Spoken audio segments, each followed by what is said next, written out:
बिस्मिल्लाहिर्रहमानिर्रहीम।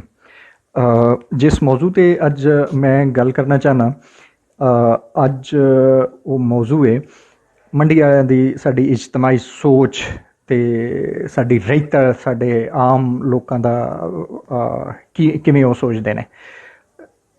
इहदे विच सब तो पहले मैं वो दसांगा कि मंडी वाले भावें विआह होवे ते भावें शादी होवे, बोसकी दी शलवार कमीज ते लम्मे मूँह वाली गुरगाबी जिहड़ी है ओही पांदे ने। ये भावें मरना ते भावें विवाह होवे। दूजे नंबर ते अगे यामा मोटरसाइकिल हुंदा ही ते फिर जे किसी का वल गुजारा तो वह 125 ले लैंदा ही। हुण जिहड़ी सूरत हाल है वो इंदी है, पहलों तो जिन्हां दा चंगा गुजारा है वो GLI लैंदे आए तो हुण होंडा सिविक दी गल आ गई है। अगे कपड़े सलीम की दुकान तो हुण हाकम माल तो, अगे कपड़े सिवाने होंदे आए हाईटैक टेलर तो हुण जैम टेलर तो। साडे लोकां दी आम फोक पीपल जिहड़े ने, आम साडे जिहड़े लोग ने, इन्हां दी की सोच है। असीं रिश्ता जिहड़ा है इस हवाले नाल मैं गल करना चाहांगा, महसूस ना करन। जिन्ना मर्जी पढ़ लिख लै साडा बच्चा होवे पाकिस्तान च, असीं उहनूं रिश्ता नहीं देना।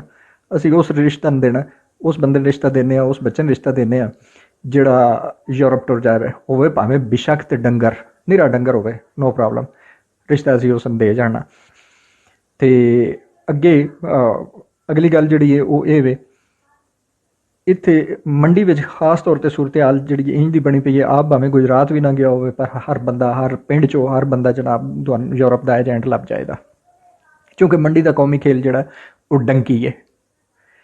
हर वो बच्चा जो 8वीं 9वीं पढ़ता है और उन फील होंदा, उन महसूस होंदा, या घरे आया भी महसूस होंदा इस बच्चे साढ़े पढ़ना को नहीं, इस फेल हो जाना, उन असी तैयारी करवा दें डंकी ला, और अपड़ गया तो पौम 12, ना अपड़िया चलो कोई गल नहीं वापसी आ जासी।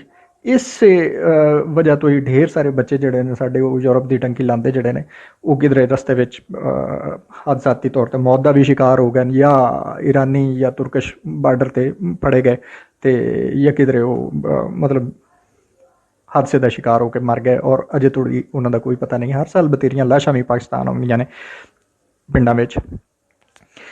अच्छा, फिर जिस वे डंकी लाते हैं साढ़े जातक, उस वे पहली बारी जी डंकी लाई दी है वो सर्विस दे शूज़ जोड़े चीता शूज़ बूट लैके उन्होंने डंकी लानी आती है, और वो डंकी वास्ते साम के रखे होंगे। जो पहली बारी अपड़ गया तो बूट उत्ते जाके सड़ छे, तो नहीं तो वापसी आके वो बूट फिर संभाल के रख ले, अगली बारी डंकी लानी है तो वो मूँह पा के निकल जाना। तो जिस जात के बूट पाए होण उहदी उम्र 15-16 साल होवे ते वो वेख लो वो यार डंकी ला के आया होना है तो यार डंकी की तैयारी करता पिया, ये निशानी है उन्होंने। जिस वे साढ़े जो जवान बाहर अपड़ पेंदे उस वे गुजारा उन्होंने अगर चंगा हो जाए तो विआह क्रिस्टल ते ही करना है। चंगे विवाह का मतलब है बकरा गोशत देना, अगर वलीमा कर दो पे तो गोशत बकरा देना, तो जे अगर वो तुसी मतलब कुड़ी आए आ लो तो फिर जेज चंगा देना है। जेज चंगे का मतलब है 21 मंजियां तो नाल गड्डी देनी है, क्योंकि वो साढ़े को ये रिवाज है। शादी विआह जिस वे होंदा तो उस वे महक मलक या कोई डांसर बुलवा लैनी है, खुसरे बुलवा लैने, कोई लोकल सैलेब्रिटी जिहड़ी है उन्हें भी बुला लेना राती गाउण छाउण आखने वास्ते। अज का निज़ाम जिहड़ा है साडे लोग कर लैंदे। विआह बरात जिस वे जाईदा साडे लोग जिस वे जाते हैं उस वे 100 ते 50 नोट अगे सामने रखने ने, वेल दाली देनी है तो हाथ चंगा कैमरे के सामने उच्चा करना वेल देन लग्या। जिस वे 4 आने आ जाते हैं उस वे किले विशकार ऐरेदार लैने, पूरे किले ऐरेदार लैने, तो की है बई कोठी भी बनती है, लेकिन तनूरी वेड़े विशकार ही रखनी है।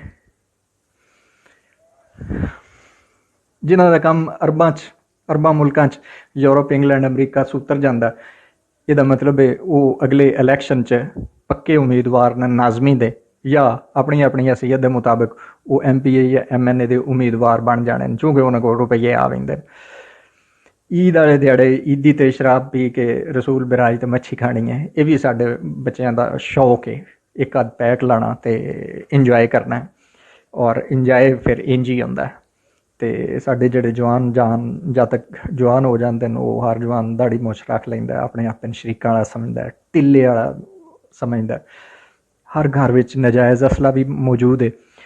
ਮਤਲਬ ਜੇ ਥੋੜ੍ਹਾ ਜਿਹਾ ਸ਼ਊਰ ਆ ਜਾਂਦਾ ਬਾਹਰ ਨਿਕਲਣੇ ਦਾ, ਯਾਰਾਂ ਦੋਸਤਾਂ ਨਾਲ ਫਿਰਨੇ ਦਾ, ਯਾਰ ਬੇਲੀ ਬਣਾ ਲੈਣੇ ਨੇ, ਇਹਦਾ ਮਤਲਬ ਹੈ ਉਸ ਘਰ ਅਸਲਾ ਵੀ ਨਜਾਇਜ਼ ਲੈ ਆਉਣਾ। ਅਤੇ ਫਿਰ ਕਿਸੇ MP ਨਾਲ, ਕਿਸੇ MNA ਨਾਲ, ਕਿਸੇ ਵੀ ਸਿਆਸੀ ਨਾਲ ਫੋਟੋ ਬਣਵਾਉਣੀ ਹੈ। ਅਤੇ ਫਿਰ ਇੱਕ ਹੋਰ ਜਿਹੜਾ ਕਰੇਜ਼ ਹੈ, ਘੋੜੇ ਰੱਖਣੇ। ਅਗਰਚੇ ਬੜਾ ਮਹਿੰਗਾ ਘੋੜੇ, ਦਾਰੇ ਅਤੇ ਵਾਲੀਬਾਲ ਦਾ ਸ਼ੌਕ, ਭਾਵੇਂ ਮਰਲਾ ਵੀ ਨਾ ਹੋਵੇ, ਲੇਕਿਨ ਇਹ ਸ਼ੌਕ ਜ਼ਰੂਰ ਪਾਲ ਲੈਣ। ਅਤੇ ਸਿਆਲੇ ਵਿੱਚ ਪਿੰਨੀਆਂ ਅਤੇ ਪੰਜੀਰੀ, ਉਨਾਲੇ ਵਿੱਚ ਦੁਆਣੇ ਅਤੇ ਨਾਰੇ 'ਤੇ ਨਹਾਉਣਾ। ਅਤੇ ਸਾਡੇ ਜਵਾਨ ਜਿਹੜੇ ਨੇ ਉਹਨਾਂ ਦੀ ਸੋਚ ਹੈ ਸੁੱਕੀ ਆਕੜ ਅਤੇ ਢਿੱਲ, ਨਾਲੇ ਗੱਲੇ ਨਾਲ ਜ਼ਿੱਦ ਲਾਣੀ ਅਤੇ ਆਖਣਾ ਜਿਹੜੀ ਹੋਈ ਡਿੱਠੀ ਜਾਪਸੀ।